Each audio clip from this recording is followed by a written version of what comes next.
Hello my dear students! Okay pa ba kayo? Sana okay kayo. Kasi topic natin ngayon is all about the proper use of caregiving tools, equipment, and paraphernalias. I'll start with the blender and coffee maker. So the first one, steps in using a blender. Number 1, look for a flat, dry surface to operate the blender. So number 2, make sure that the blender is clean and in good working condition. Number 3, put the pitcher to the blender base, then plug in the blender. So yung pitcher natin, itong glass, and then yung base naman yung stainless steel. Next, number 4, pour in the ingredients and close the lid tightly.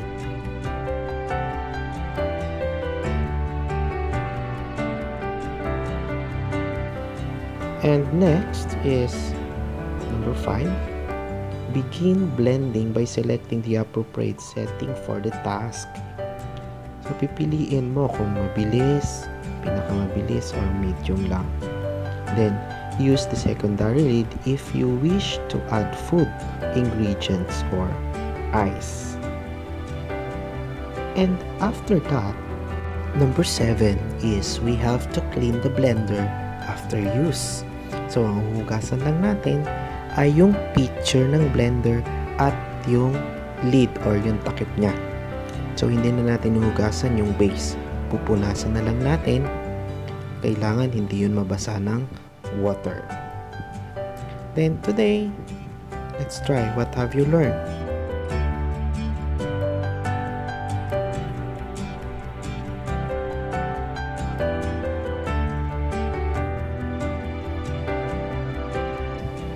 You will erase the steps from A for the first step and B for the second, and so on.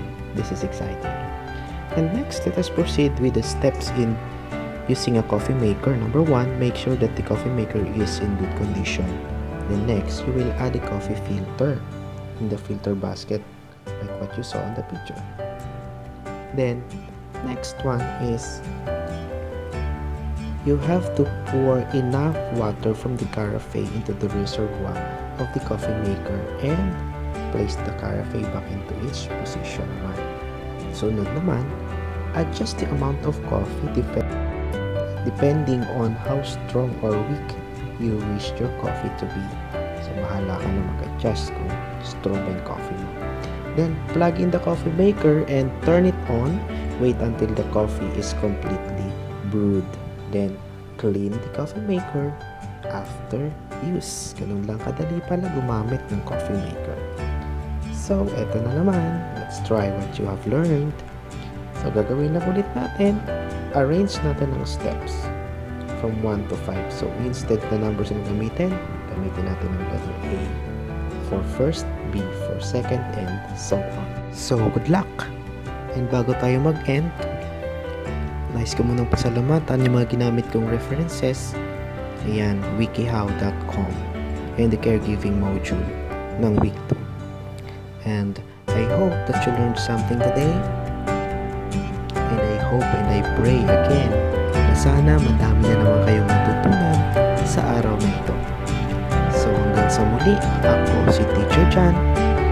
Maraming salamat at magandang